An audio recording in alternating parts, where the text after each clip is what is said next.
never get another chance to catch this. In case you're wondering who's the realest, the name of the winner. The Dream 3 podcast, episode number 42. We've taken a couple weeks off, but it's football time, and we brought our guy, DBland, back with us. Let's get it.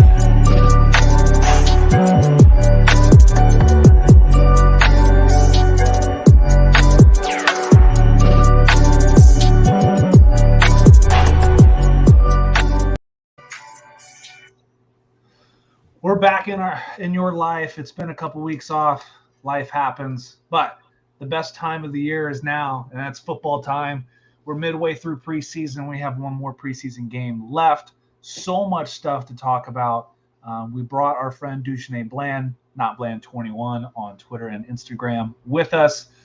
First off, I want to give a shout out to my alma mater. Indiana State University had a terrible accident. We had five people in a serious car accident. Two of them lost their lives. Two of them were football players. One was a student, and two other football players are in the ICU in Indianapolis. So T's and P's to those guys. They have a GoFundMe page. So if you hear this and you want to look up some Indiana State guys, I'm sure they will appreciate it. But guys, we're back at it. Welcome to football season. Dujane, so much to talk about. I kind of want to start with you guys, but let's start with what you've seen with the Washington Commanders and Carson Wentz. Oh man, I'm ready to hear about this. Much of the same with Carson. I'm not going to blame all on him just yet, and I'm not going to really stand on Scott Turner's neck just yet. I do think that the offense is vanilla. I do think there are some things that we're seeing. You saw it in Indianapolis. He holds on to the ball too long, and instead of throwing it away, he accepts taking sacks. That cannot happen. Sometimes it's not taking the check down as well. I've seen that. I mean, you can't deny it. That's what I've seen in preseason for the most part. I don't think they're playing to his strengths right now, but I don't think they're trying to show anything. When Jacksonville comes and we see this same nonsense that we've seen each and every time we've had Ron Rivera come out in the preseason. I mean, that's one thing you can say. This offense doesn't score during the preseason, and it looks the same, and it comes out in the first week of the season and does the exact same thing. So, can we say that there's, a history of this? Yes. So I'm thinking, I don't want to stand on his neck just yet, but it's not looking all that good. It's much of the same. Defense as well. Yeah, I would say the highlights that I've seen so far, it's same old Carson of, I don't know, even in the preseason, it seems like it's live or die on every single play. Yes. Like trying to make throws that shouldn't happen or extend plays that shouldn't happen. I think the big thing I've seen between, Matty Ice now and Carson last year is the release. Whether it's there or not, we're making a decision, where Carson's timer seems to be like in slow motion, thinking that he has 10, 12 seconds in the pocket. Yeah. Where Matty Ice, it's 3 seconds and go. So that could be a maturity thing. That could be, a time-related thing. But it's like you said, it's kind of too early to tell. It's very vanilla right now in the preseason, not showing much of the offense in any form or facet. But yeah, we'll see what Washington can do with Carson this year. See how many left-handed passes he throws to the opposite team. I'm telling you, the first time he does that too many times in his early season, Sam Howell's chants are going to be coming. You can bet on it. I think you all know my stance on Carson Wentz from last year. I'm going to say it hasn't changed. No surprise there. Lukewarm. The dude is dog water, trash, whatever verbiage you want to put in there to describe how terrible of a ghosty, pasty white kid who doesn't know what he's doing out on a football field is anymore. He was 27-7 last year, though. I mean, that's great, but he had the league's best rusher outside of Derrick Henry, and Absolutely. he pissed away a chance to make He the lost playoffs. 4 games by himself. He did. Yes, he did. He did. You could have very well beat the Rams at 100%. home, and he literally pooped his pants. Yeah. True. Yeah. Well, we had another quarterback battle going on this preseason between Baker Mayfield and Sam Darnold. Now, did we all think Is that really a battle, or is that That's what I just was kind of gonna like a say. toilet bowl? did Like we they're really so think bad. it's going to be a battle? But how long is Baker's leash going to be? I know he played in Cleveland last year, pretty injured, and they kept running him out there. That I put on the Browns, not on Baker. Yeah. He's too tough for his own good. You have to know, as a good coaching staff, as a good coach, quarterback coach, to pull your guy back if he's going out there injured. A 60% Baker Mayfield doesn't make anybody better. It doesn't matter who you have around you. Now, Who was the backup after him last year? Case Last- Keenum? year it was Case Keenum. Case Keenum, yeah. I saw enough. I Yeah, think we saw enough that's- in Washington. In the backfield, Best you had, days with Minnesota. but you had Nick Chubb and Kareem Hunt in the backfield. So hand the ball True. off. True. Yeah, no, you very well could have managed. It's the same thing with the Browns as it is with the Colts. You had the offensive scheme and the firepower to win yourself into a playoff spot, and the quarterback just didn't do his job. Mm-hmm. So Yeah. So Baker obviously beats out Sam Darnold. Like, everybody saw that coming. Sam Darnold's not. He's a week 1 quarterback. Week 2, he's like 32 in the league. Like, he's terrible. But he's Baker, really good against the bad teams and really bad against the good it's going to teams. be interesting how Baker plays in that conference. Is he going to run around and try to make plays? That's going to be interesting. He doesn't It is. have to see. He doesn't. His offense nearly isn't even close to what it was in Cleveland, No, and he doesn't have the defense to help him out. No, he's got what? DJ Moore, Robbie Anderson. And the rookie. McCaffrey, if he ever stays healthy. Yeah, McCaffrey can stay healthy. Yeah. Yeah. See, if he does stay healthy, that's a kind of a good quarterback running back situation. You don't have a better offensive line, No, you don't. You're kind of screwed Yeah. there. and your defense can't stop anything to keep you in a game. True. I know they try to get better. They drafted Matt Corral. well, Matt Corral Is that got who you're hurt. talking Corral. That's right, he did. Jeez. Corral's got a Liz Frank injury. He's out for the season. Yeah, I was about to say that's an outer. So PJ Walker, baby. PJ top boys. XFL to NFL. Here we go. Who did Carolina draft? Was it not Ted Ginn, cornerback, Joe Horn, or Joe Horn's kid? Yeah. Like, he's not that bad, but that's only one side of the field. Like, Right. in today's NFL, you need 7 guys like that to be able to play, to be able to rotate in. He's not a difference maker. You could find cornerbacks a dime a dozen everywhere. Pretty Do they still have that linebacker? What's his name? Which one? Luke Shaq Kuechly? Thompson. Shaq is still there. So Shaq's a guy who's been there a while. He's not great. He's not like this, game changer, but he's solid linebacker. But that's literally the only guy I can name on that team. That's Matt Ioannidis. anything. Yeah. Here's the problem. We're trying to justify a defense for Carolina. And it's just it's not there. It's not there. It really isn't. Well, you could make it like, or you could hope that it's the 2008, 2009 Colts, where you hope to score 49 points and you hope your defense only gives up 48. I don't DJ see Moore, Robbie any Anderson, Carolina and, team with Baker Mayfield as the quarterback scoring 49 points a game. Yeah. Okay, so Baker Mayfield is starting quarterback. Is that team 500 above or below? Below. I'm gonna have to go with below as well. Just don't see it. They got they brought over Higgins from the Browns to Carolina, but I mean, you're talking about Anderson, Moore, Higgins. You got a running back that can't stay on the field, and then from that is Freeman,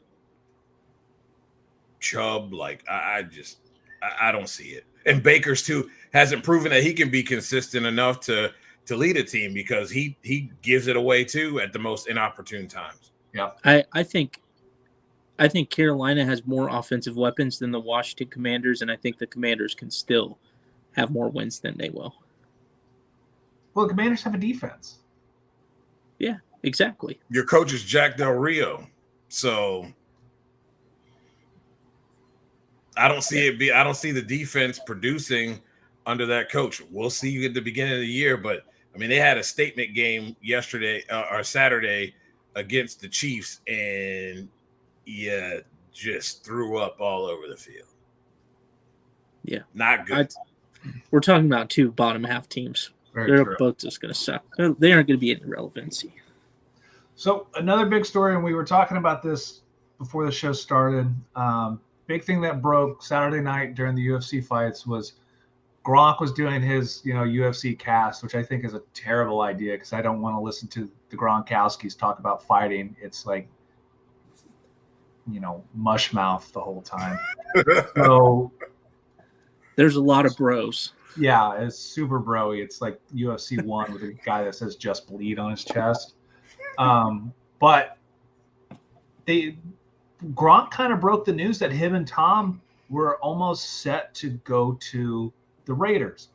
And Dana White kind of confirms that he kind of brokered the deal with Tom, and they started looking at houses, and Gronk was going with them. And then, what's his name? The coach. Gruden? Yeah, John Gruden. John Gruden blows the deal up, and then it doesn't happen. So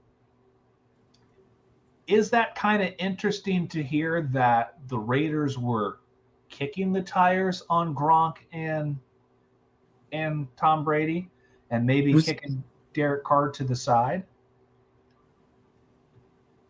When was this? What year was this? It would have been 2020. So this is the year they also got Antonio Brown as well. Yeah, this is what I was going to bring up. So Antonio Brown goes to the Raiders. Is he thinking, oh, maybe something's going to happen and Brady's coming to Las Vegas, so that's why he goes? Well, I don't know. Antonio Brown was pretty happy to play with Derek Carr. I think Antonio Brown's a head case. I remember I was at Raiders camp his first year with the Raiders, and I was at camp the first day he came to camp after his, foot thing.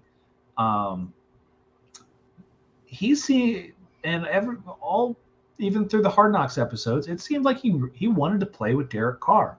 Right. I don't know if it's whatever his head case is, or if he didn't get along with the coaches, or what his whole thing is, but it could be. But is it a surprise that Brady would want to go to the Raiders? Yes. Yeah. Because Gruden is the coach. Yes. I don't see Brady wanting to play for a guy like Gruden, who's like kind of this rah-rah locker room, like. But Gruden's juice also you up type. He's a big quarterback guy. Think of it. The quarterback schools. He loves quarterbacks. True. He had Brad Johnson. He had Rich Gannon. He had the quarterbacks he's had. He loves quarterbacks. And Brady, not only does it change your locker room, it changes your entire franchise, from your team demanding to get better, to your equipment staff depending to get better, to your athletic trainers. The whole thing is an upgrade if you bring in Tom Brady, the greatest of all time. Now, Rappaport did say today that, there were about 9 teams that were asking about Brady. 2 teams talked about money, and only 1 put in an offer, because there's, at the time, a 40-year-old quarterback who you don't know at the time how much tread he had left on the tires. ends up going to Tampa Bay and, winning a Super Bowl and almost, as you said, Neil, an overtime away from a second Super Bowl. So, in the end, I think he ended up in the best situation you could. Oh, I would absolutely. much rather go to, play in Tampa Bay than Las Vegas. I don't think Las Vegas is the same as Florida. I don't think they have state taxes. I think they do have state taxes. I don't think Brady cares about that, but I think if Brady cares about winning, Brady wants to surround himself with the talent to win. And when you looked at Tampa's roster, top to bottom, the only thing they needed the year before he got there was to get crab legs out of the quarterback room. Yeah, it was Mr. 30-30. Yeah, and as soon as that happened, look what happened. They turned into a Super Bowl team. Now, granted, it's Tom Brady, but I think if you put, I don't know, just drop any of the top 10 quarterbacks on the team, Russell Wilson. Drop Russell Wilson on the team, he's got a good chance to win a Super Bowl. True? I'll say no, and here's my reason why. Brady, like you mentioned earlier, it's about him elevating everything. Like there's an expectation. I don't, nothing against Russ, but he doesn't bring that level of expectation that Tom Brady brings. It changes everybody's mindset from top to bottom, and they're expected to carry themselves and operate as a winning product because that's what he expects. I don't think somebody like Russ or any name your top 5 quarterback outside of Tom Brady demands or commands that same type of, aura. You get what I'm saying? I agree with that. I just thought from an X's and O's standpoint, to get you past the hump, I thought Tom Brady, you could put any of the top 10 guys in there, and you have a team that was 8-8, 7-9. I mean, Russ wasn't able to do it with the teams that he's had around, and he's had some great talented teams offensively and defensively. Yeah. But you got to understand from Russ's perspective, there was the offense there, but the defense, every year they were just imploding the defense and not re-signing the people to make them better. And Russ was like, dude, like, what? How much more can I do? Well, it's hard to do that. You go to a Super Bowl, you make deep runs. People want those players, so that's a front office problem. But still, you can't tell me that. Well, let's say the last 2 years he's had no offensive line. Okay, well, Andrew Luck was the same way. Peyton Manning was the same way for most of his career. Yeah. Is Russ? You're talking about a top 3 quarterback of all time in Peyton Manning. Okay, so with Russ, do you think of Russ as a winner, or do you think of Russ as somebody who's just like, he makes big plays? He's a winner. You call him a winner? Yeah, I mean, he's got a Super Bowl in first 2 years, or did he win as a rookie? I can't remember. I think it was first two years. I don't. It wasn't a rookie. Yeah, I mean, offensive rookie. No, that was RG3. He's got all the statistical measures of a winner. He puts his team in the position to win. He's made it to the playoffs. He's won the division. Like, he's won a Super Bowl. Granted, you could say that was the defense, but I mean, he's one Marshawn Lynch run away from being a back-to-back Super Bowl champion. I mean, one play in history changes our whole entire narrative of Russell Wilson. So does this season with the Broncos, will this change anything with his legacy if he doesn't have a great season? Because he doesn't have the same weapons he did. He's not going to have a great season. Yeah, he doesn't have the same weapons as he's playing in the AFC West, which is a killer division now. Yeah, he's going basically from the hardest division in football last year to the hardest division in football this year. Yeah.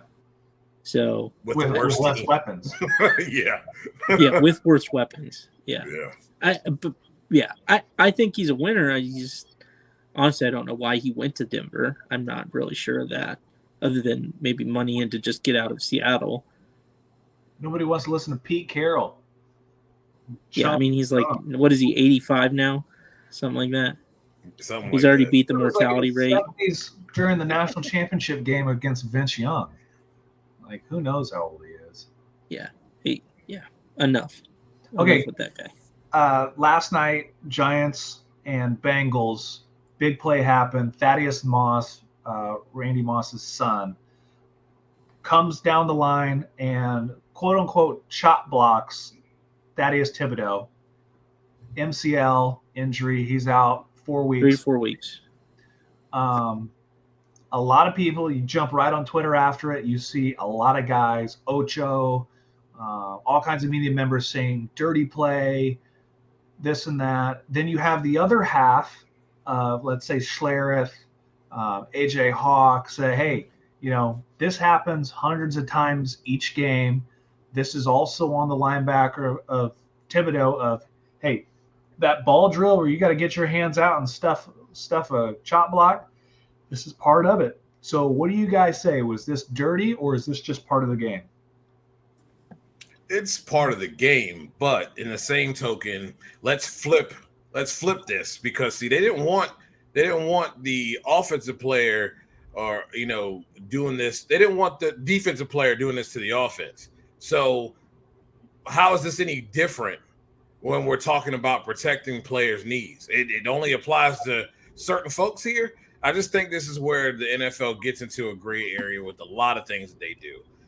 It's perfectly within the rules what he did, but in the same token, you flip this on the other side and we got a major flag on our hands, and we're likely, talking about fining this guy.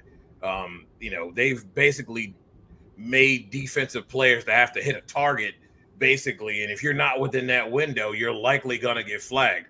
And if you don't look like you're doing it a certain way, you're going to get flagged. But an offensive guy can just go out and do whatever the heck he wants. I'm not buying that. I think that in itself is a problem, because the guys on the defense are just as important as the guys on the offensive side of the ball, and they both should be protected. Okay. So this is the first time I've seen this play. No, it's not dirty. It's a legal block. Mm-hmm. Like you said, Caleb, you got to shoot your hands down there. You got to stuff it. That's you've been taught that your entire high school football career. I was taught that when I played defense to defensive line. Oh, my entire college career, we did that drill every single day. That's a day one. My sleep. That's a day one. Okay, he came to the NFL. He wasn't paying attention. He didn't see the block come in and happen. Okay, that's a part of the game. But on the flip side of that, like you're saying, Dugenais, if this is defensive players can't go for the head. So now they're going for the offensive players, and they're going for their knees because that's all they can do now. You can't hit a guy in the chest because it's a flag, because you're using the crown of your helmet. You can't hit him in the head. So the only thing you can do is hit him at the knees, right? So it's just, I think it's a fair play. It really is a fair play. It's tough to see, and it's the unfortunate side of the game that you don't like to see, but if this was 10, shit happens. That's the NFL. Welcome to the league. Let's say if this was 10 years ago and there was Twitter, is this as big of an issue as now? No, it's not. Not at all. And 100% agree. Is this because the NFL has changed, let's say, the target of an offensive player so much that defensive guys went from attacking the head? We always face mask on face mask. That's exactly how we were taught to tackle. Well, now, like you said, Neil, if it's really hard to change your body mid-flight trying to change the directory of hitting somebody, so the easiest thing to attack is legs. Legs aren't going to move much. So do we put more of the blame of this on the NFL and the rules committee than anything else? 100%. Yeah, Period. I would agree. Yeah. It's tough to see that, but it's the way you're changing the game of football, and you live with the consequences, right? Mm-hmm. So are we looking, let's say another five years down the road, we take away helmet to helmets, are we going to have to take away tackles below the knees? They're going to try. They're going to try.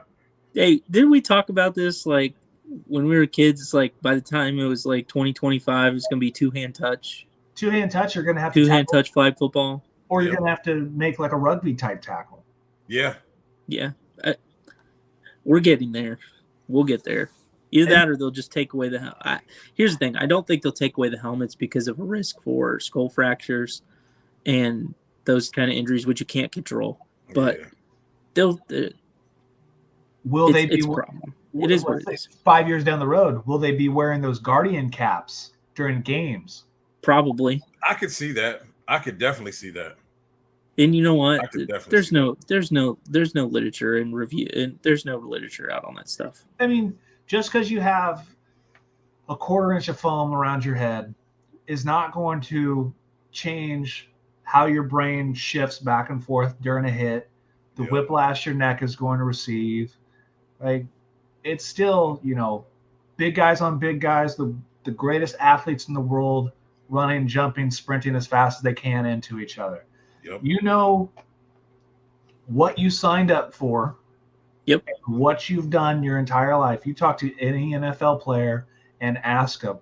Now, ask them before any, injury settlement lawsuit that they put their name to.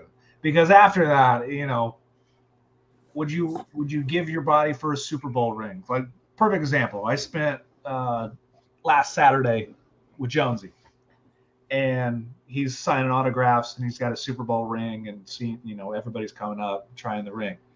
Like, what would you do or give up to have a chance to win a Super Bowl ring like that and have that for the rest of your life? Is it worth, like talking with Chris, is it worth 7 major surgeries in 6 seasons to call yourself 100%. A Super Bowl champion for the rest of your life?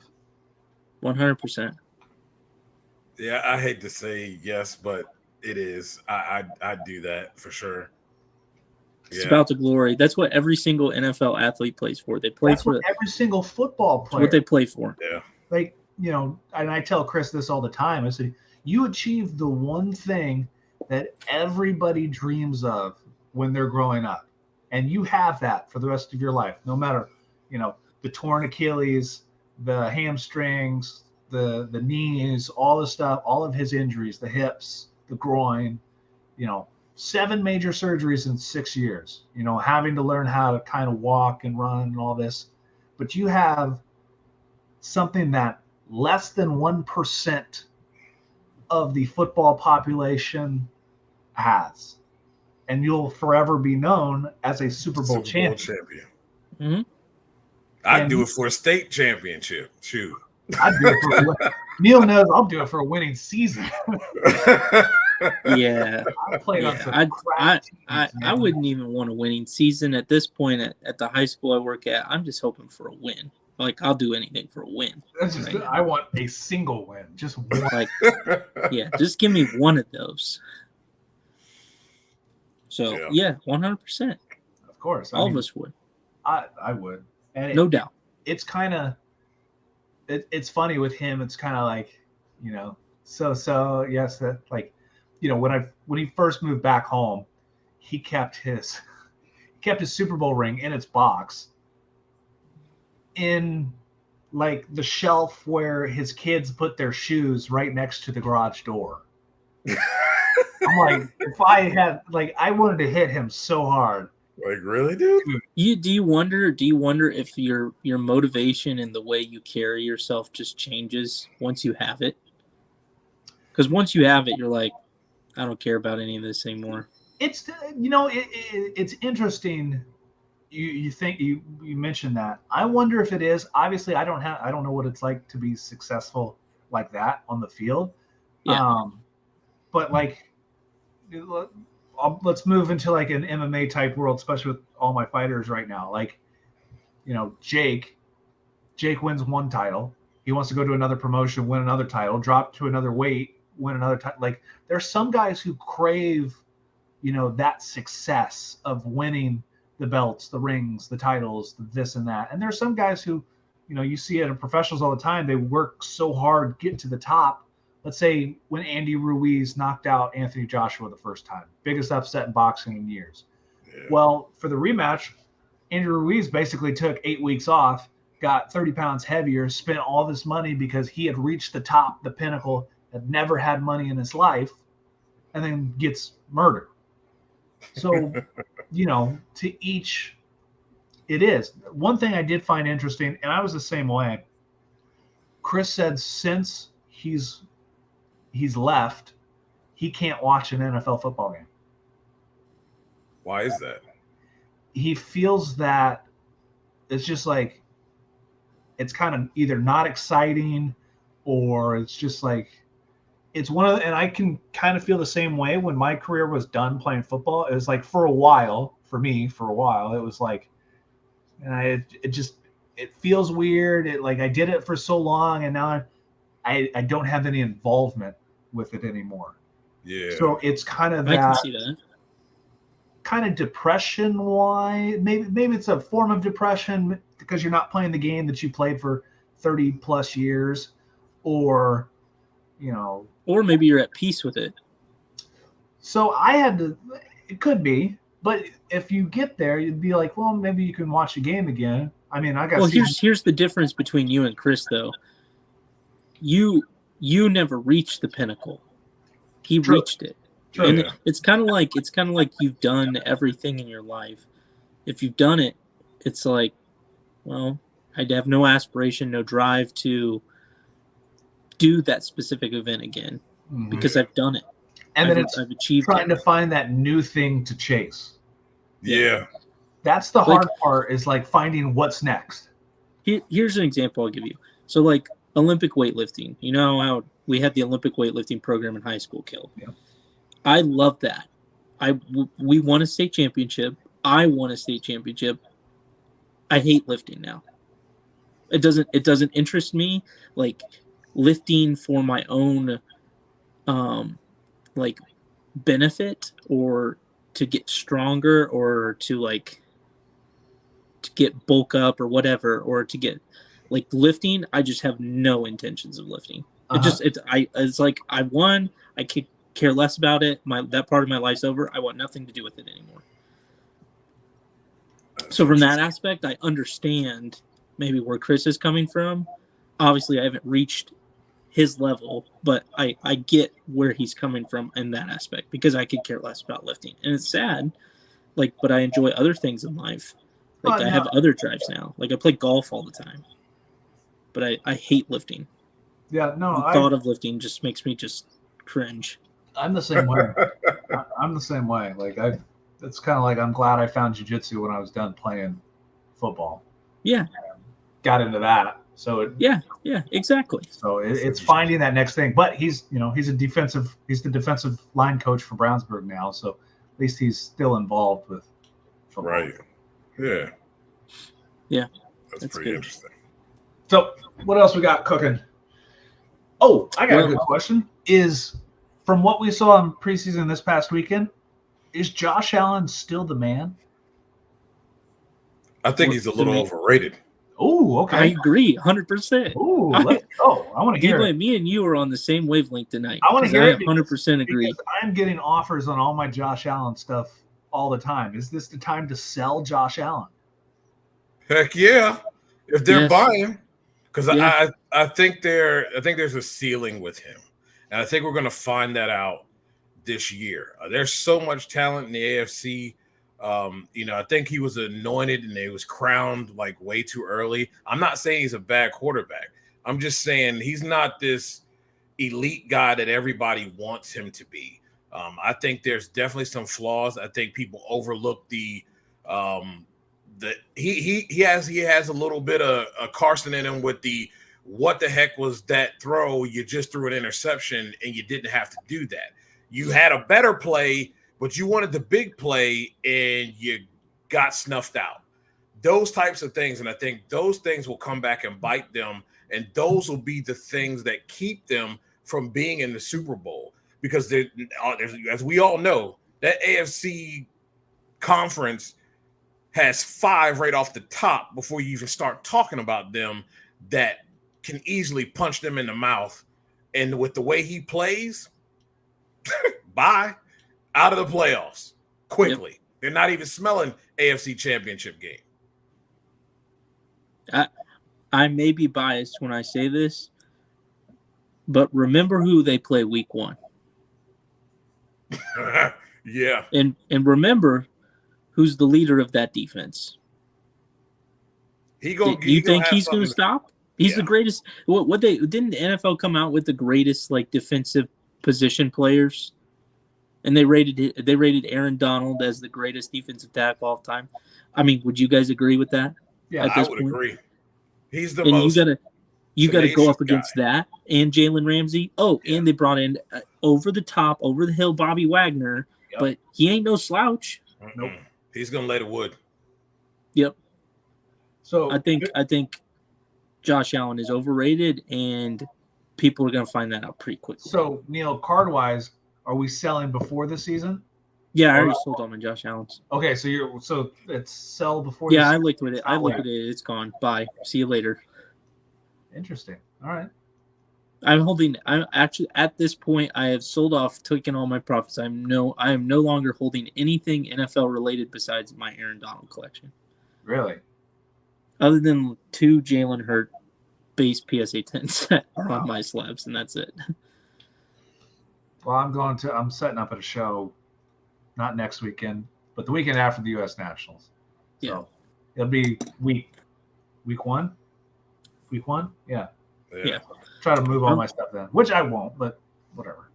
I'm ready just to watch football now. I mean, you look at their first 4 games, right? So they got the Rams first, Tennessee, Miami, who I think is a sleeper. Then you got the Ravens, Steelers, Chiefs. That's foot and butt repeatedly for 3 games. Ravens defense is looking a lot better. You got the Steelers, who I think is severely underrated here. I think people are looking at Mitchell Trubisky like way too much. They've got a lot around him. I'm not even saying he's going to be there at week 5, but either way, defensively, they're going to play a stout defense there. That's going to be a tough game for them. And then you're going to play the Chiefs. I mean, did anybody see what Patty Melt did? I know it's a preseason game, but dude's just out there slinging the ball around, like throwing it. He's looking backwards and throwing a 50-yard pass, just chucking it behind him. Like, it's just ridiculous. It's a video game. Like, I don't even think this guy's real. As much as people are in awe of Josh Allen's arm, Patrick Mahomes is that much better. Yeah. Like, he's that much better. Yeah. I think insane. I just don't understand the logic behind you get beat on a road game and all of a sudden you got beat and you added Von Miller and over the hill Von Miller, and now you guys are the greatest team to ever live. It doesn't make any sense to me. Because to be honest with you, Von was a piece to a puzzle. Correct. But Von wasn't the puzzle. He wasn't the guy. Okay. No. He was a piece to a puzzle. And because of all those pieces, it enabled him to do what he does best. I don't see that being the same thing or equating to the same thing here in Buffalo, because he's going to have to do a little bit more. He has to be the centerpiece of that defensive line. He is the now linchpin. He was not the linchpin for that defense with the Rams. Yeah. There's a difference. And the same thing with Bobby Wagner. He was kind of like the third guy, the third playmaker on that defense. Yeah. And it's the same thing with Bobby Wagner. Like, everybody talks about what he is, but so what? He's not the linchpin to the defense. They're asking him to do what he does best and go out there and execute that. You've got everybody else around you. That's great. Just do your job. So it's perfect for him. It was perfect for Von Miller. I think this situation, he saw dollar signs, and that's cool. And I'm all about people getting the bag, but I don't think this is what Buffalo's not going to be able to have the same production that they saw in LA. Yeah, it's too tough to get that. Especially when you got a quarterback throwing interceptions. Yes. Yeah. I haven't heard much on the Steelers because I don't really follow deep, but is it Trubisky's team or is it Kenny Pickett's? I think it is Trubisky's team, but here's the reasoning. I think it's for this locker room, you don't want to have to sell Kenny Pickett. You want people to see it. So I think that what they're trying to do here is do the right thing. They traded for this guy. It's not like Mitch hasn't looked bad in practice and he hasn't looked awful, but Pickett has the same thing he had in college. He doesn't practice well and then comes out there and lights the world on fire during game day. So I think it's a matter of let it play itself out. And I think Tomlin's going to do the right thing here. Let Mitch play, and when he starts stinking up the joint, it's going to be very obvious to the players in the locker room, and it's going to be very obvious to everyone else who the real quarterback is. Don't force it. And you don't have to rush it, because at the end of the day, you've got a solid running game. You've got crazy talent at wide receiver, and your defense is what it's always been here in Pittsburgh. That's what they predicate themselves on, playing tough, hard-nosed defense. And if you put those together, then they should be able to squeak something, do a decent job in the first half of the season. When he comes out and Trubisky goes Mitchell Trubisky, then everybody will see what's going on, and they will see that, okay, now it's Kenny's deal to take now. So what's our thoughts also? Let's move to a different team, same division. So Deshaun Watson's out 11 games. Jacoby Brissett's taken over. Is Jacoby going to manage to have a winning record before Deshaun comes back? 11 games? Yeah, you didn't know that? Yeah. No, I knew that. I'm just saying you're trying to say that he's going to have a winning record through 11 games? I'm asking, do you think Jacoby's going to be able to have a positive record in 11 games? I don't. I'm going to say 100% no. Yeah. No. Let's talk about – let's just go run down the schedule real quick.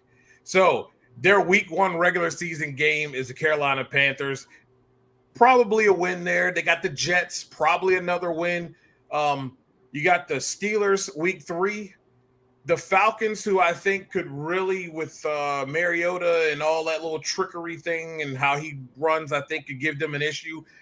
Maybe we could give them a win there. But they're going to play the Chargers after that week 5. They're going to play the Patriots week 6. They're going to play the Ravens week 7. They're going to play the Bengals week 8. They got a bye week 9. Then you play the Dolphins, who are a lot better. The Buffalo Bills in week 11. And guess what?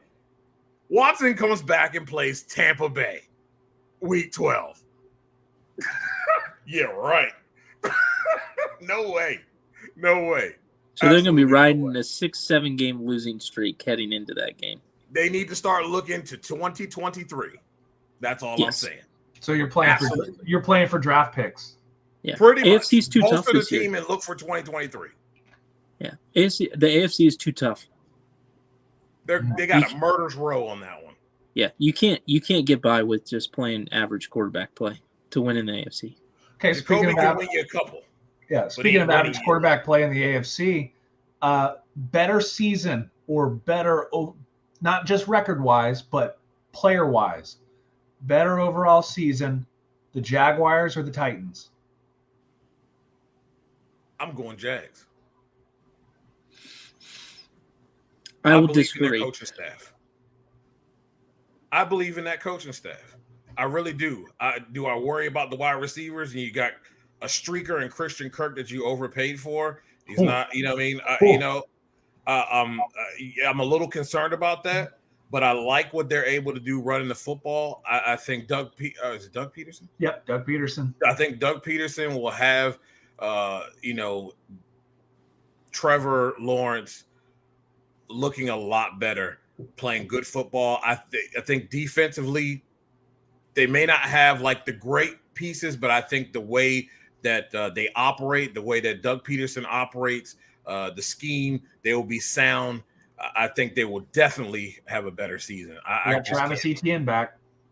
I can't buy into Tannehill unless you're going to bring out Malik Willis, which he's too raw to come out too soon. So that's exactly why I was thinking that's exactly why I was thinking that Tennessee would have a chance.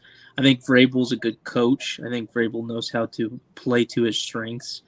Try to get Malik Willis up to game speed. Yeah, he may be raw, but if Tannehill can win you a few games, and then maybe he's during the middle of the season starts to look a little rough around the edges. Malik Willis steps in, changes up the offense a little bit, gives him a little bit of that dual threat, able to run the ball, make the simple passes. We're into like a Lamar Jackson 2018 year, where he's playing the back half of the season. He's looking pretty decent. Follow that up into, and I'm not saying he's turning into Lamar Jackson. I'm just saying Right. I can see an avenue in which that happens, and Malik Willis can carry them to a better season. Because right now, when you think of Tennessee, who beats you for Tennessee? Does Ryan Tannehill beat you, or does Derrick Henry beat you? It's Derrick Henry. Mm-hmm. So you take Derrick Henry out of the equation, like you did last year. Ryan Tannehill's not the one that's going to beat you. Not even close. You might as well give Malik that opportunity, a couple games in, and see what he can do to change. Now, is Tennessee great all around? No. But, like, Malik can make plays. Let him run around, make plays like he did in college, like he's shown in preseason. But you got to give him that opportunity, because with Tannehill in the game, they're a one-trick pony. If you can stop Derrick Henry, you can shut down the Titans all day. Yep. But I think if they can get Hassan Haskins in the mix here, and be what we possibly think he could be, as a spell back for Henry, and then you could add a Willis. I could see it, but I still think Jacksonville is probably better suited for having a better season. Yeah. I mean, you got is Robert Woods, in my opinion. Nobody else scares me out there. So, but like you said, I understand what you're saying with Willis and all coming out there, because his playmaking ability now opens the doors for these other guys to have some easy catches, because they ain't covering for more than, they're not covering 7 seconds plus. You know what I mean? Right. So I get it, but I just think Doug Peterson is a sound coach, and I think he'll have this team turn around. I don't think they're as bad as they looked under Urban Liar. Yeah. Yes. I think both teams won't be good. Maybe one squeaks out a 7-9 season if you're lucky, or 7-10, or what, 9 and what is that, 9-8, or whatever 17 games adds up to be. Yep. But I mean, I think in that division, your division winner is the Colts. I think it's just, Matt Ryan's your upgraded quarterback that you probably needed for the past 3 years. How much money, or how much life does he have left in that arm? We'll see. But he's got the defense, and he's got the pieces other than wide receiving core to win that division. You know what though? I really like what I'm seeing out of Michael Pittman Jr. right now. Yeah. And then you add Alec Pierce to that. I know it hasn't panned out early for Michael, but I really like what I'm seeing out of him this preseason. And I think that addition of Matt Ryan, goodness, your running back are just, they're not able to just run the ball between the tackles or outside the tackles. They can throw those nice wheel route screens and things like that to these backs. And then you see what we're seeing. We're seeing Michael Pittman Jr. step up. We're seeing Alec Pierce step up. They've got a couple other guys that are also making plays within there. I really like the Colts a lot, and I like what I'm seeing out of that young wide receiver that they drafted. It didn't look good early, especially with Carson Wentz, but I think he's starting to come into his own right now. Yeah, I like the Colts. I like the Colts. Caleb, I like the Colts better than I liked them last year.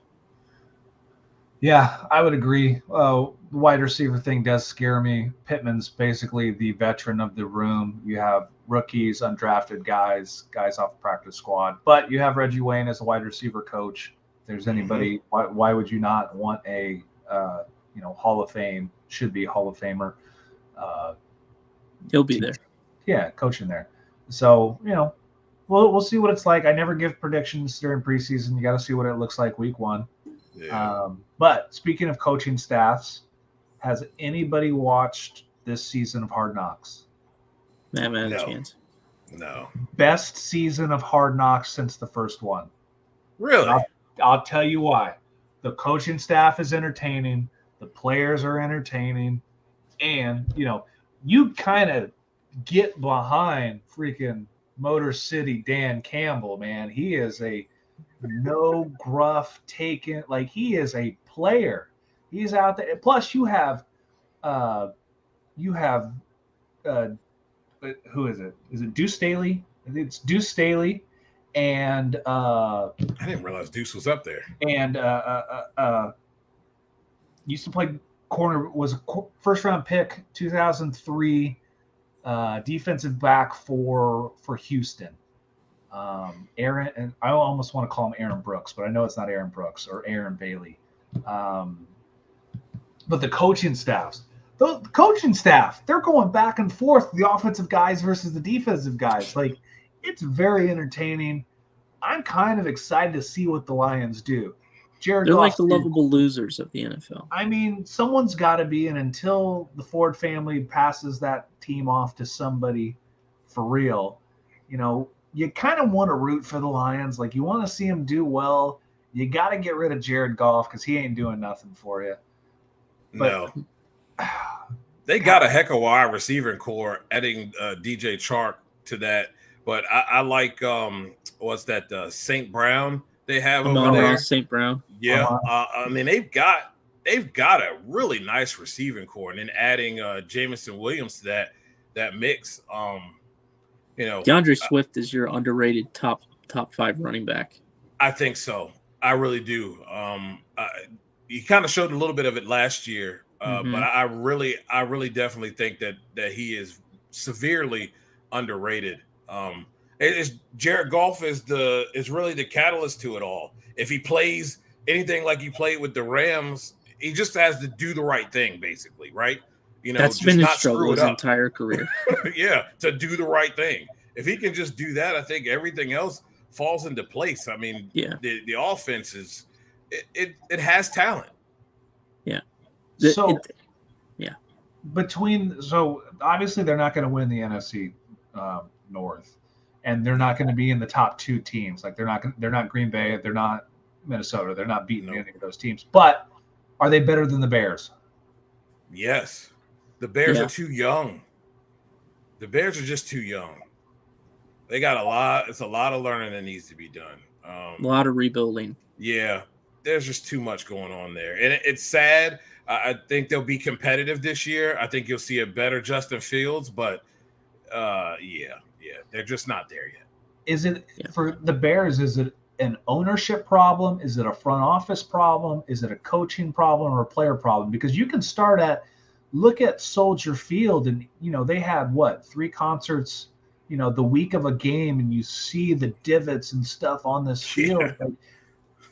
It all starts, I believe, at the top down. And if you don't care about your field or your players getting injured, like, what does that say to your team? Yeah, it speaks loud. So hopefully, I mean, they're 2 years removed from having a top 10, top 5 defense with just having an average offense for being a better playoff team at winning the division. Yeah. And they're not bad.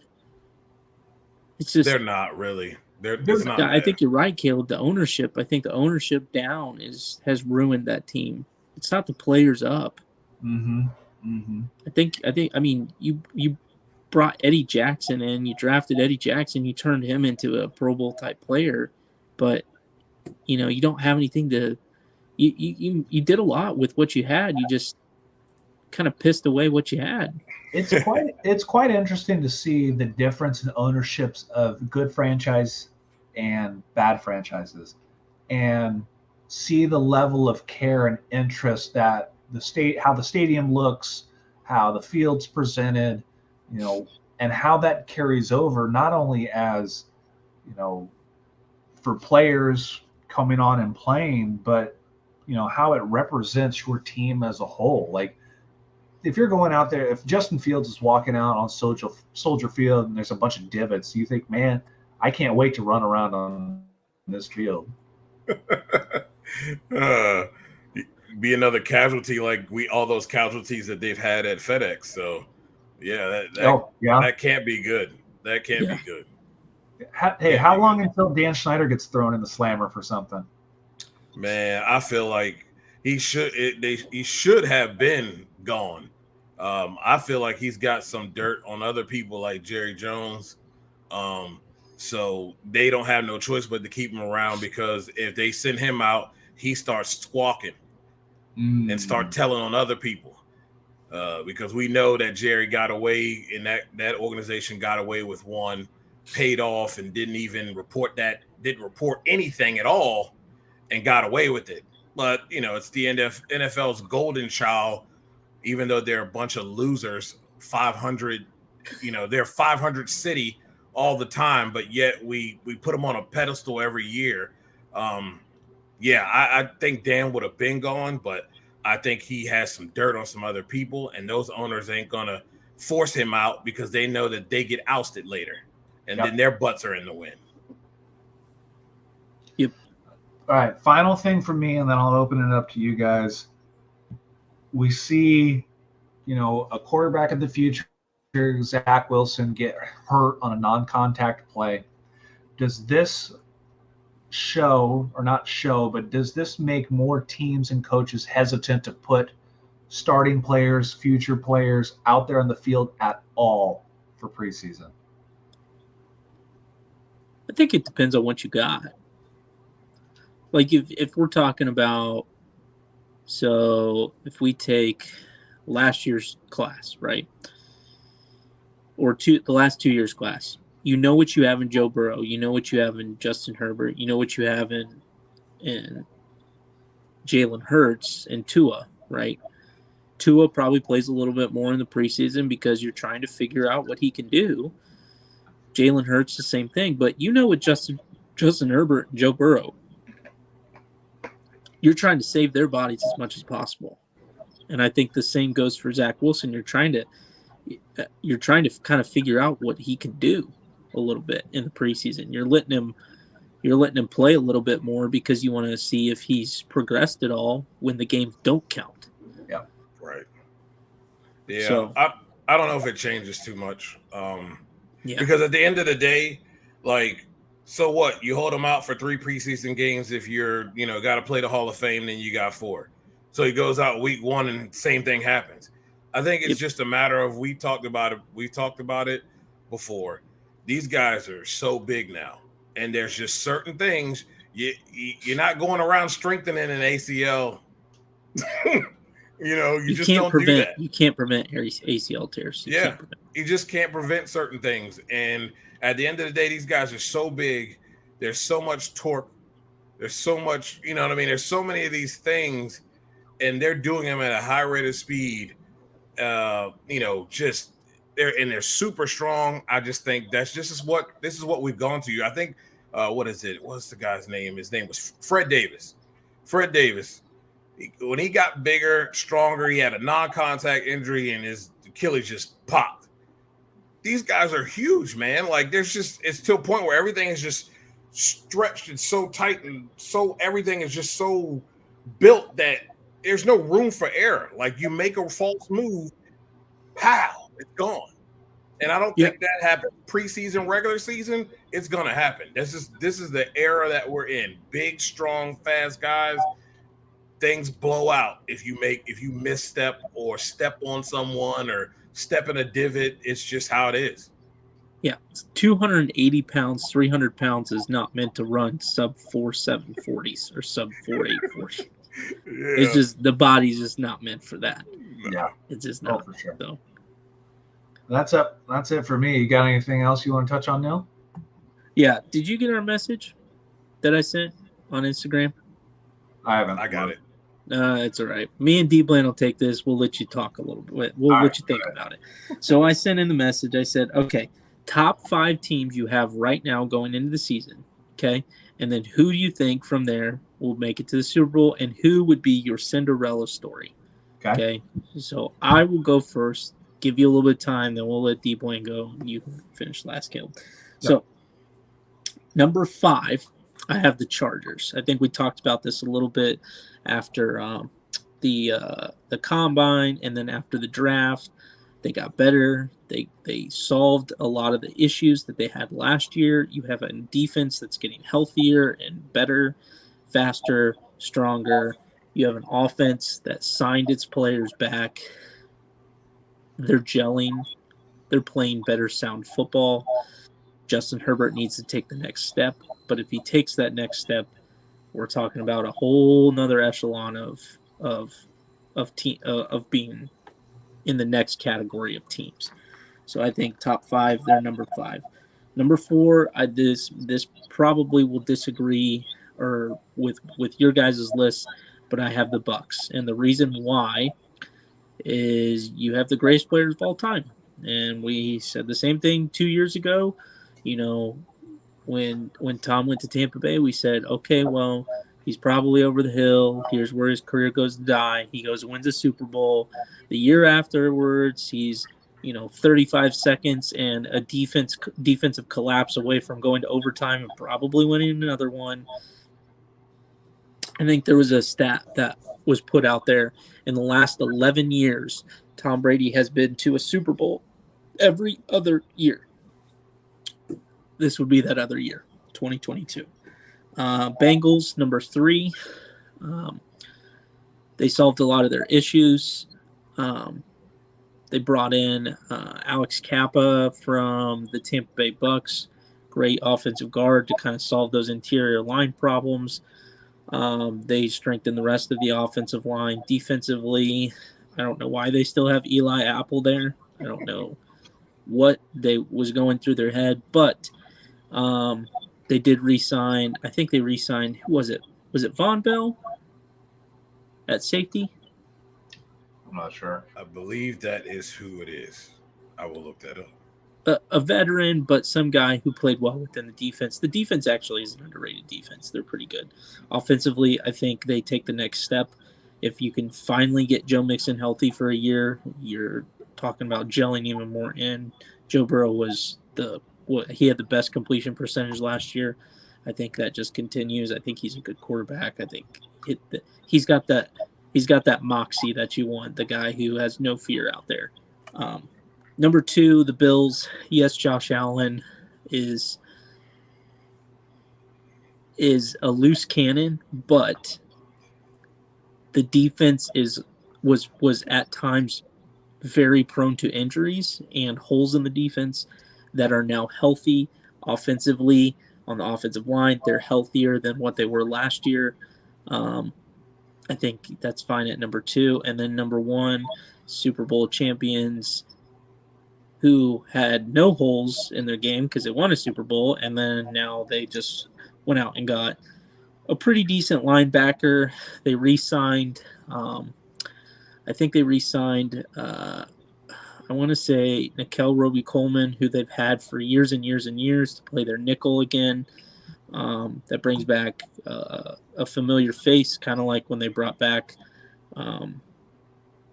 Eric Weddle last year, somebody who knows the defense, knows how to play within the defense, help strengthen them. Offensively, you signed Allen Robinson. I think that's a slight upgrade in the actual athleticism and receiving core, but a slight downgrade in maybe the run protection, run scheme, being able to be a little physical on the inside. But overall, you still have Cooper Kupp and you have Cam Akers coming off a healthy offseason. So Rams at number 1. There. Not a bad list. Not a bad list. I went with the Raiders at number 5. I could have flopped this with my team, the Chargers, but the Raiders, I just feel like they have to put it all together. I think Carr finally has some pieces around him. We hope that the running game can be a little bit better. They did draft a nice running back to complement and maybe be the number 1. I like their defense and what they bring. I think they have a coach that is, sound in his approach, has a direction, and has established something that they can buy into and carry. I think the pieces that they needed are there. It's just up to Derek Carr to do a little bit better than he did last year in execution. And I think they'll be right in the thick of things. The 4th is my Chargers. I can't trust them just yet. They definitely fixed the offensive line. Whoa, especially at the guard position. I like that. You got a back to spell Eckler and Spiller, which is important. He's not built to be, that every down back carrying it like that. Definitely needs to have a break.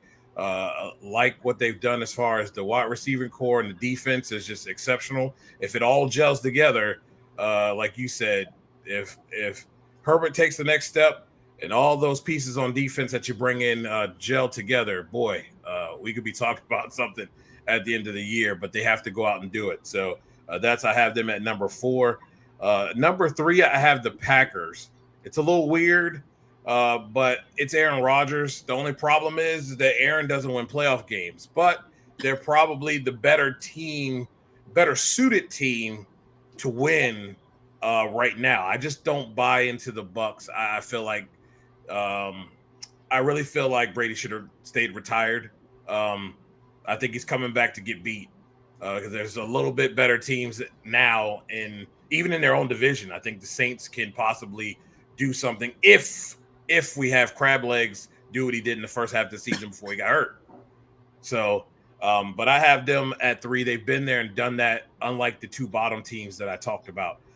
Second is the Bengals. Like you said, they fixed a lot of their woes that they had last year that really prevented them from taking that step that everybody was hoping for. The offense, I think Joe Burrow is just he's money. And he just has it. And he raises the level of everyone around him. The defense, they're going to be just fine over there. I think that's great. What they did over there, like you said, they did add Von Bell. I like the pieces that they have, and together I think because they'll be able to score, it'll take a lot of pressure off of that defense, and they can go out and do what they need to do. So I have them at 2, and obviously the Rams at number 1. I don't care whether you lose Von Miller. At the end of the day, they have one of the best coaches I feel in the league, in Sean McVay. The guy schemes up stuff extremely well. He's going to continue to do that. He always continues to evolve.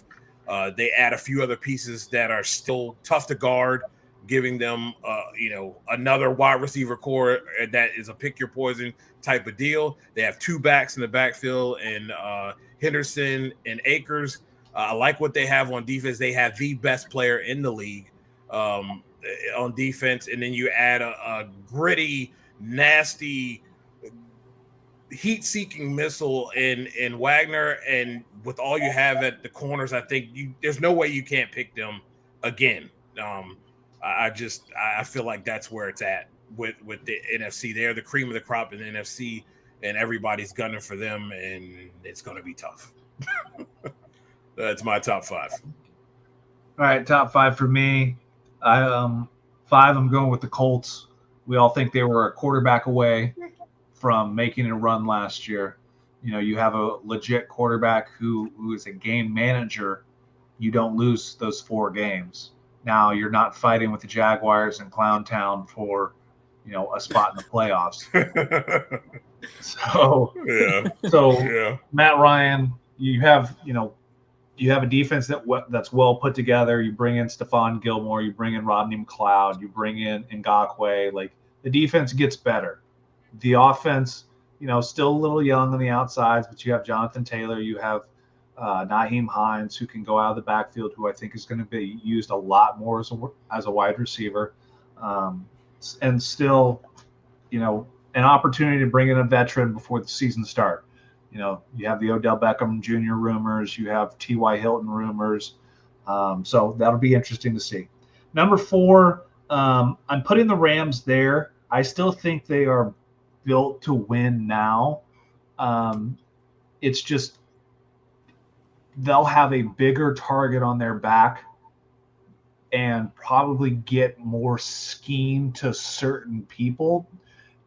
It's one thing to win one year. It's kind of like the flavor of the week. It works for a while, and then what these NFL coaches do is just methodically game plan to take away something. Now, Will this happen to the Rams? We don't know. We have to see. I'm going to put it there because they have the biggest target on their back. They're the Super Bowl champions. It's almost like when the Wildcat offense was in the league. First 6 weeks, nobody could stop it. For some reason, Ricky Williams could just run the mess out of the Wildcat. But these NFL coaches, what they do is they break down film and game plan against simple things. And I think there might be some tendencies or some players that they could take away. But that's to be seen. I still think the Rams are a top 5 team in the league and could definitely go back to the Super Bowl. Number 3, I have the Chargers. I think they're on the up and up. They've done a lot of things to put pieces around Justin Herbert. Their defense is pretty damn good. Now it's just going to be, can Herbert continue to carry that team and be that dude? You gotta make plays. You gotta put the people in the right positions. The players and the pieces are on the chessboard. Can he maneuver them the right way? If he does, they shouldn't be in any playoff or last second place with the Raiders to figure out who's going to the playoffs. Number 2, I have the Bengals. We all know they got better over the offseason. Like, the ownership is investing in the team now. Thank God. Yeah. It's the swag, the city, you bring everything back. Now, just like the Rams, the Bengals are going to have a huge target on their back. They will. You're game planning a lot more for those teams now. It's not a perfect example. It is a Cruz Petragon versus Bobby Bodie situation. You're not going to go in there thinking, all right, well, I can take a little bit off, and then that team who's the underdog clips you. It's one of those things. So, but I still have them number 2. Number 1, I'm going to ride the hype until I see otherwise. I'm going to go with the Bills. We're going to stick with, they're the most hyped team in the offseason. They are. Let's see if they can prove it. Josh Allen, big arm, makes stupid mistakes. Does he get better from the offseason, from training? Let's find out. So until he proves me otherwise, I'm going to stick with the hype and see if he can mow through it. Now, are we making our Cinderella picks yet? Or not yet. Okay. We'll go through Super Bowls and then Cinderellas. Okay, go ahead. So that's my top 5. All right. Super Bowl pick. I'm going with the Rams and the Bengals again. And here's why. Okay. I think the X factor for both teams, for the Bengals, is their quarterback. I think that's he's got the thing to carry you over the hump to get you to the game and to win the game. For the Rams, it's the guy, the mastermind behind it all, the scheme. And if anybody is going to out-scheme the Rams, it's Sean McVay himself. I don't think other people beat him. I think he beats himself. So once he's got a taste of what it's like to win, and he's won that Super Bowl, I think it becomes easier to relax and not feel like you can overanalyze things. He's learned from his mistakes. He's become successful now. I think he carries that, and I think the team is set up to win because, like, in all honesty, the NFC's not really a strong conference this year. So even if they get beat during the regular season a few times, I trust them in the playoffs. I mean, who else do you trust top to bottom with everything on paper? And if they just play to their normalcy, the Rams are going to win out. The Rams will win out. So, Rams, Bengals, and then we all know who I'm going to choose, but there's a reason why. It's because the X factor is for the Rams is the defense, that's anchored by 3 significant players, and we're watching a defense just get better and better and better, and this will be the year that we have a repeating champion since, what was it, 03-04? Is that right? I think so. So is that 18 years? Yeah. I think we're due for a repeat champ, so I think that's why I have the Rams again.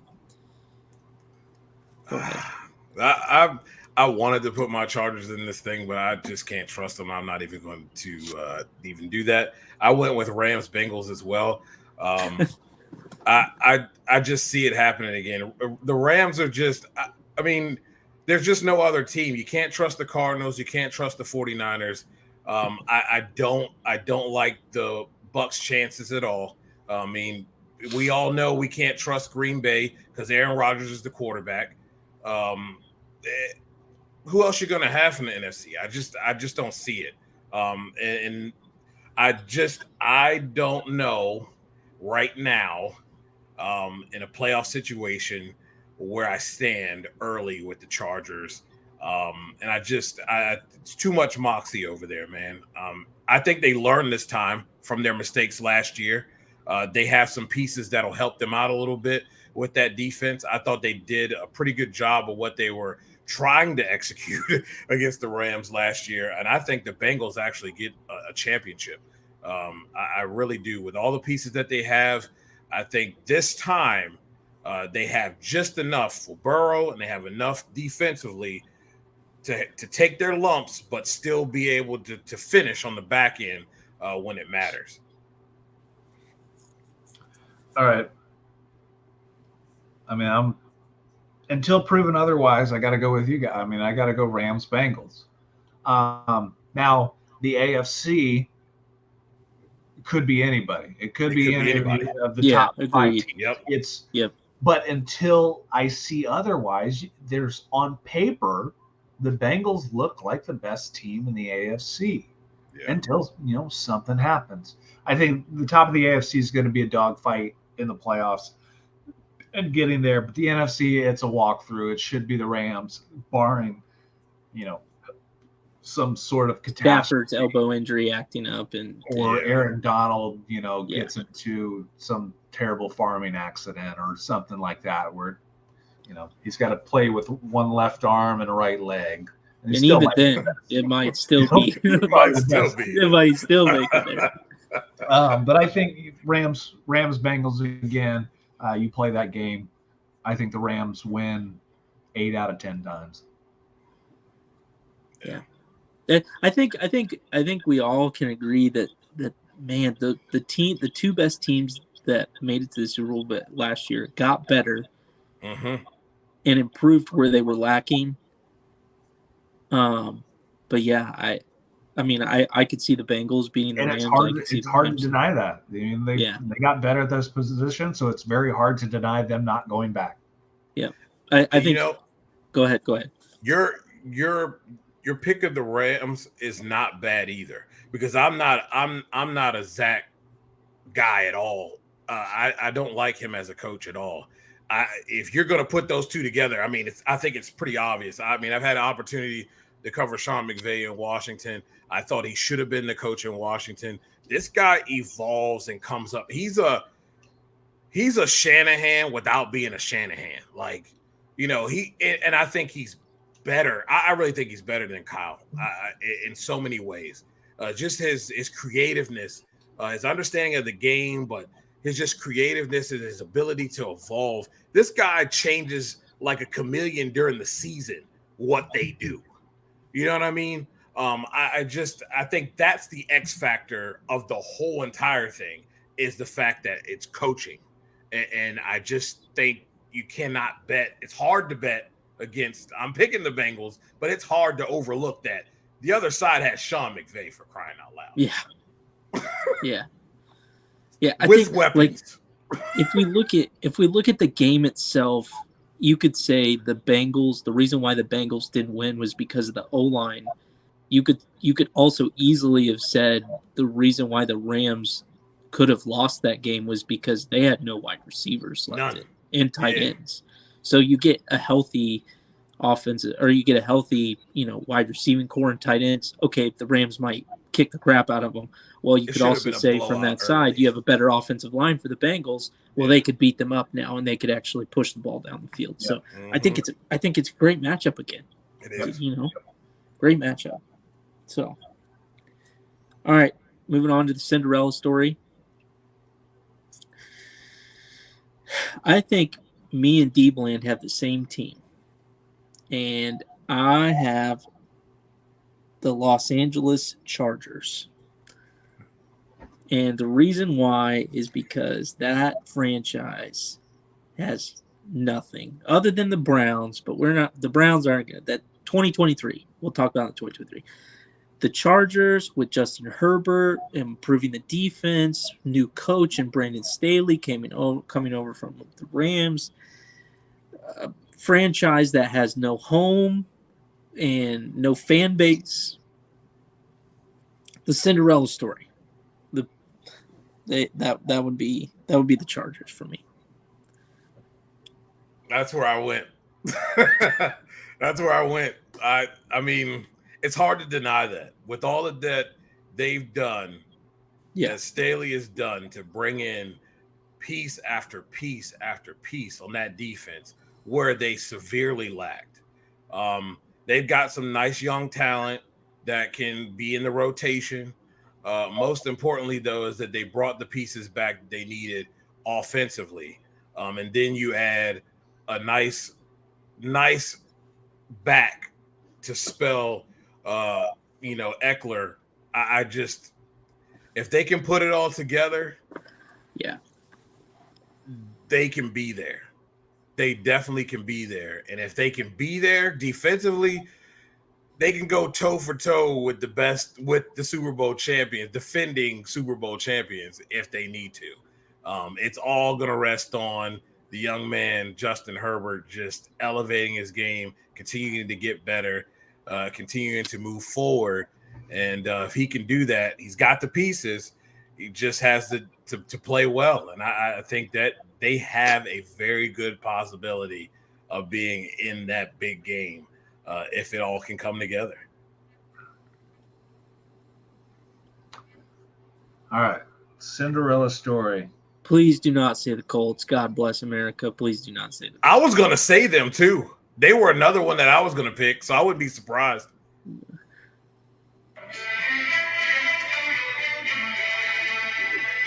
The Raiders. Autumn wind is a Raider.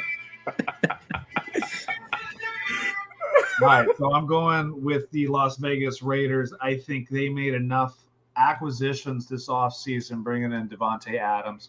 Their defense gets better. You have Max Crosby, who's definitely a leader on the defense. They have the pieces in place. You talk about a team that, the Chargers, a team that has nothing. Well, think about it. The Raiders have everything, and they move so much and still have one of the biggest fan bases in the NFL. You can go from Los Angeles to Oakland, back to Los Angeles, back to Oakland to Las Vegas, and people are still driving 5 hours to go to a Raiders game. I think they have one of the best stadiums, the best fan bases, the parts and the pieces. If you have a team that can put it together, if Derek Carr can be the Derek Carr he should, now with a teammate, the Raiders could be a dangerous team, and they no longer have Chucky at the helm, so you have legit coaching staff. Yeah, facts. And they win this. If they win, it's the ghost of John Madden leading them to a Super Bowl. Wow, I like it. Wow, I like it. Yeah, I could sign up for that. Tell me how legit that would be if the Raiders won with, I'm sure they'll run John Madden decals on their helmets and anything that's like a season dedicated to Madden for what he meant to the Raiders. And think about going to that Super Bowl. If that happens, you tell Cruz I want an invite to the party. Me too. Me too. I will drive from Georgia. Well, that wraps up another great show of the Dream 3 podcast. Much thanks to our friend DBland for joining us, always talking football. Remember to follow him at NotBland21 on Twitter, on Instagram. Check out the Not Bland Show. Check out me and Neil on Instagram, Showtime Sports Cards and Doughboy Sports Cards 1. Thank you for listening to the Dream 3 podcast. We're on Apple Podcasts, Google Podcasts, Spotify, YouTube. Give us a like, give us a subscribe, a share. Tell your friends about us. And then also, finally, thank you to our friends, most importantly, our sponsors, myslabs.com. Buy and sell all your slab stuff on there, your raw cards. Get off eBay, use them. Slab Savers, protectyourslabs.com. If you use code DREAM3, you get 10% off your products. Great products to use. Graded Card Solutions. Use code DREAM15. You're going to get 15% off your order. And finally, Nation Golf. If you're a big golfer like Neil or myself, or even Robbie's Cards, or heck, even Squints, go to nationgolf.com. Get yourself some nice stuff. Until next time, guys, enjoy some football. We will continue to, put some nice podcasts together. Talking cards real soon. Basketball season's getting here close. Maybe the basketball card market's coming back, but until then, we'll have to find out. Until next time, until episode 43, we'll see y'all later.